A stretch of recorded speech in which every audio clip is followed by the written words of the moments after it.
Welcome back to UK Knowledge Guru. The UK government has announced new rules, and that's restoring control over the immigration system, May 2025. So this is the source document.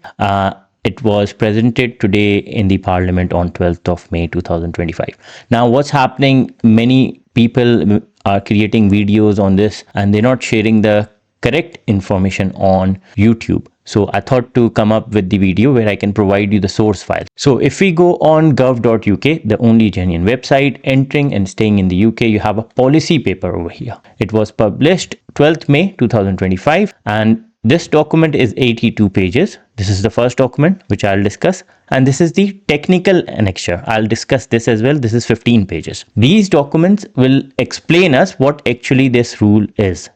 So forwarded by the Prime Minister, that's his signature, Home Secretary, all that. So I won't go what these details, like, what they have mentioned, why they are doing this, etc., etc. The most important thing is what next, what is the new rule actually. So for that, we will go straight down and we will look for the bold letters. So anything mentioned in the bold, that means they are changing. So for example, over here, number 65. So this is just like, domestic and all that, temporary shortage list, adult care, migration skill charge. So let's read this.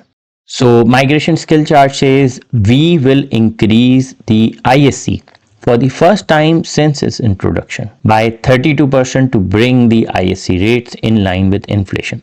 Immigration skill charge funding will be used on the oncoming spending review to support skill funding for priority sector to upskill the domestic workforce and reduce reliance on migration over the medium term. So this is first.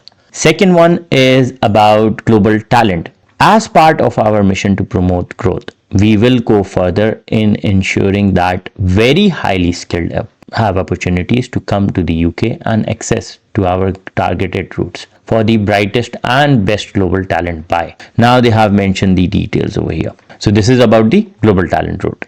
So let's jump on the graduates first, because this is something important. Many graduates are worried. It says, therefore, we will reduce the ability for graduates to remain in the UK after their studies to a period of 18 months. So back in days, it was 24 months. Now it's 18 months. The government will explore introduction a levy on higher education provider income from international students to be reinvested into the higher education and skill system. Further details will be set out in the autumn budget. So they haven't provided any further details that since when this will start from. Next chapter is about fare control, where they have provided all the details like what they are planning to do, etc. But they haven't mentioned anything new rules. So just now in this video, we wanted to discuss what actually they are changing. Okay, the case for change. So family reforms, they have mentioned the details. In the reform of family migration, before the end of this year, we will set out a new family policy that will cover all residents, including those are British, settled on work routes, or refugees seeking to bring family members to the UK. So for example, you are a skilled worker visa and you wanted to bring your family, or you are married to any Indian girl and you wanted to bring her over here. So all those rules will come out. Further, it says have clear relationship requirement designed to ensure only those in genuine, ensuring those coming to the UK have appropriate level of English. So they might come up with the English language requirement permanently for everyone who wanted to come to UK. Ensure the family unit has sufficient money financially to support any migrant without relying on taxpayers through reviewing and extending the financial requirement to other dependent routes. Further, it says we will also explore tightening our sustainability rules on the family routes to ensure people are of the good character we expect. Next one is exceptional circumstances. So they have mentioned this.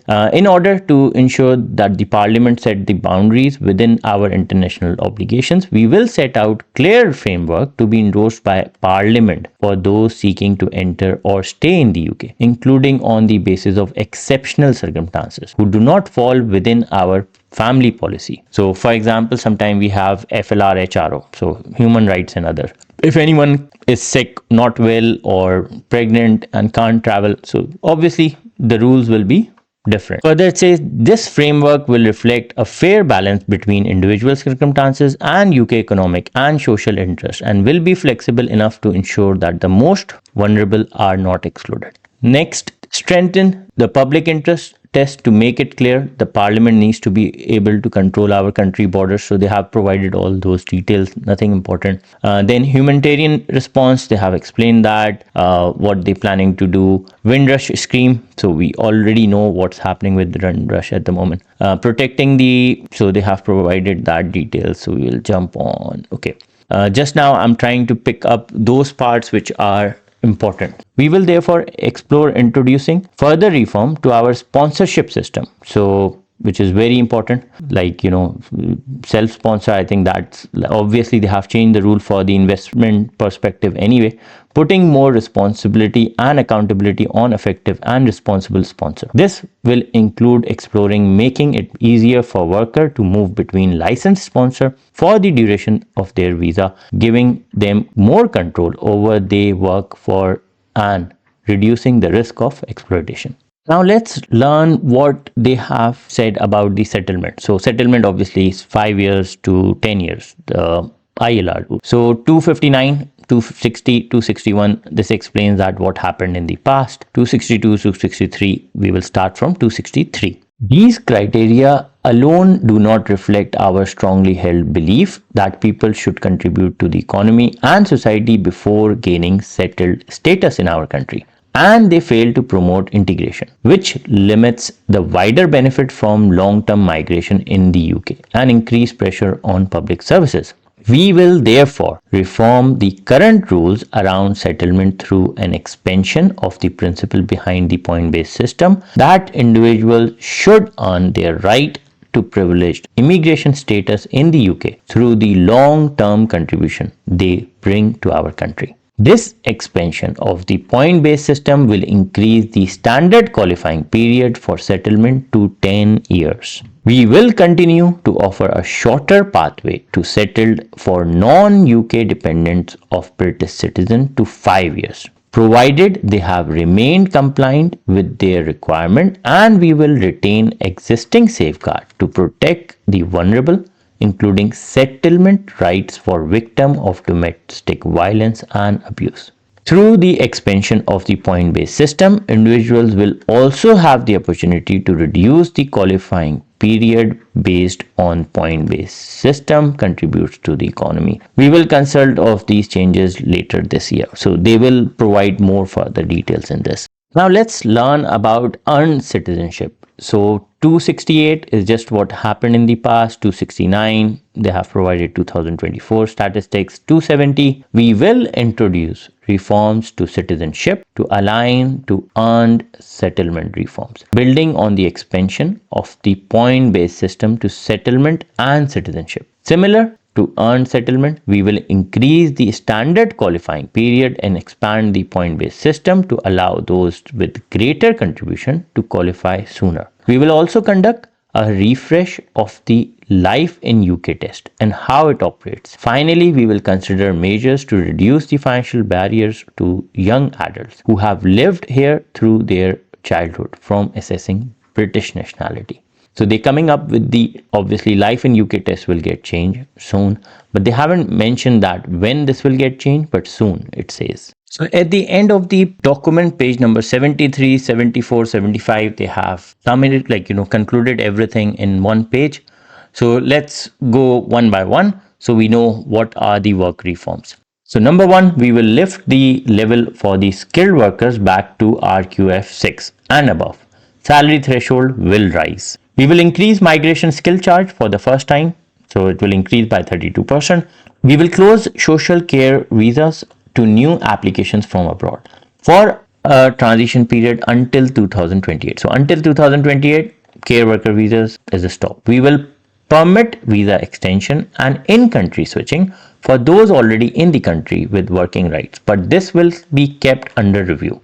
We will establish the labor market evidence group to draw on the best data available in order to make informed decisions about the state of the labor market and the role that different policies should play, rather than always relying on migration. We will launch new requirements for workforce strategies for key sectors where there are high level of recruitment from abroad. We will establish a new temporary shortage list to provide time limited access to the point based system. Occupations below RQF6 must be listed on the temporary shortage list in order to gain access to the migration system. Access to the point based system will be limited to occupations where there have been long term shortages on the time limited basis, where the MAC has advised is justified. Where there is a workforce strategy in place and where employers seeking to recruit from abroad are committed to playing their part in increasing recruitment from the domestic workforce. So this is the work reforms which I was discussing. Then they have study reforms. So again, I have discussed everything in the top of the video above, like, they have changed the route from graduate, it will be only 18 months. Then they have discussed the foreign criminals rules for them. After that, the system must support integration. So obviously the English language requirement, they have updated that. So this is a long document. Obviously, I'll put the link of this document in the description so you can download and read it yourself if you need. But at this time, only three major rules have changed. One is English language requirement change. Secondly, your 10 years ILR rule will pop in. And third, they have also changed the graduate. They reduced the amount from 24 months to 18 months. We also have this annexure, technical annexure. So I'll put this as well in the description of this video. It's a long document. They have provided with the examples, assumptions, and they have provided what you have to, the details of it. So for example, summary, they have provided immigration route and policy proposal. So what will be the change in inflow per annum? So how it will work. So graduate shortened this route to 18 months.